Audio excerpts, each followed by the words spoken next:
Have you ever been stuck trying to explain something that's, just possible versus something you're absolutely sure about in English? Well, today we're going to crack that code. Let's dive right in and make you a grammar detective. And hey, every good detective needs a case, right? So here's ours for today. A real classic, something you might even see at your own job. The mystery of the missing coworker. So the big question is simple, but the answer? Not so much. Where is Mateo? Right now, we've got nothing. No clues, no evidence at all. The only thing we can really do is guess. And that's always the first stage of any investigation, isn't it? Just exploring all the different possibilities. See, when you're not sure about something, English gives you some really fantastic tools to make what we call an educated guess. And here they are, our first set of tools: may, might, and could. These are your absolute go-to words when you're speculating. You're basically saying, hey, this is an idea, it's a possibility, but I have zero proof. So, for example, you could say, he may go to college. This doesn't mean he is going for sure. Nope. It just means it's an option that's on the table for him. It's a possibility, but nothing is set in stone. Or how about this one? She might teach swimming this summer. Again, it's just something that's possible. Might pretty much signals the exact same level of uncertainty as may. Maybe she will, maybe she won't. We don't know. And this is a perfect example of our third tool, could. We could be lifeguards. It works just like may and might. It just expresses a possibility. So let's think about our mystery. Mateo, well, he might be sick. He could be on vacation. He may just be running late. At this point, we really just don't know. But hold on, we've got a breakthrough in the case. A piece of evidence just came in, and trust me, this changes everything. We're about to go from just guessing to making a logical deduction. And here it is, the big clue. We now know for a fact that he isn't at home. This one little piece of information, it totally changes the game. It helps us get rid of some possibilities and makes others way, way stronger.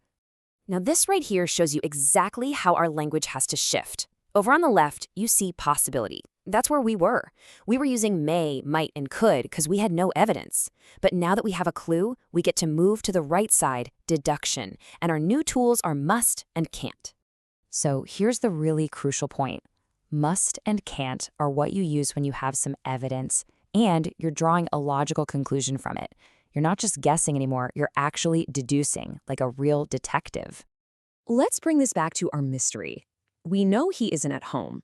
So because of that, we can say with a pretty high degree of certainty, he must be at work. See? It's a logical conclusion based on the clue we have. And we can do the same thing for negative deductions. Let's say we checked his calendar and it's totally empty. Well, based on that evidence, we can conclude he can't be busy. We pull out can't when we're almost 100% sure that something is not true. Okay, so you've seen the tools, you've seen them in action. Now it's your turn to be the detective. Let's put these new skills of yours to the test with a few quick fire cases. Ready? Okay, first case. A friend says he needs money. What's a logical response here?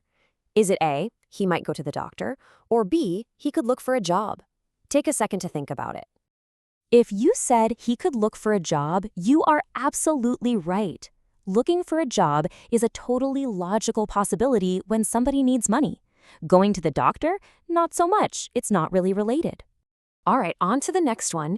You hear some people speaking Spanish. What's a logical deduction you can make? Is it A, they must be from France, or B, they might be from Chile?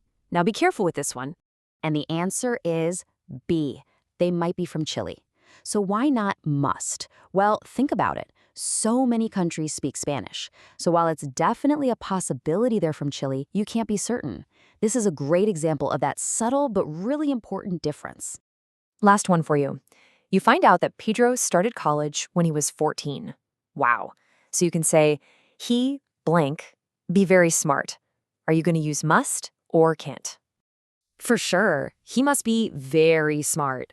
I mean, starting college that young is really strong evidence. It points to a very logical, almost certain conclusion. Fantastic work, detective. You nailed it. So, after all that investigating, what's the big takeaway here? What's the secret? It all really just boils down to one simple idea: your own level of certainty. Let's wrap this all up nice and neat. It really is this simple. If you have no clues, you're just dealing with possibilities, so you're going to use may, might, or could. But the second you do have clues and evidence, you're making deductions, so you switch to must or can't. The word you choose literally just depends on how sure you are. And there you have it. Case closed. You now know how to go from talking about possibilities to talking about certainty. You've got the tools to communicate exactly how sure or unsure you are about something. So, what mysteries in your own conversations will you solve?